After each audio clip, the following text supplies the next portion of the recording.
Селям алейкум. Сегодня я хотел бы обратиться ко всему крымско-татарскому народу, особенно к тем, кто проживает на территории временно оккупированного Крыма.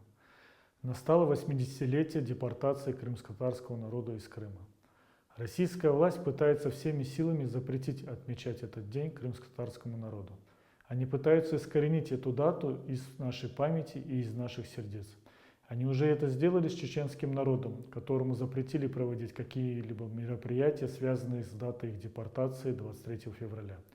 Также они делают и с 18 мая. Я призываю вас всех не забывать эту дату, рассказывать о ней своим детям, братьям, сестрам. И как можно больше помнить о том, что пережил наш народ. Это та самая власть, которая одним своим решением уничтожила половину нашего народа. И сегодня она пытается навязать альтернативную историю для крымских татар. Она пытается заставить нас забыть об этом событии. Поэтому очень важно помнить о депортации и рассказывать о ней всем. И не допустить этого в будущем. Берегите себя, свои семьи.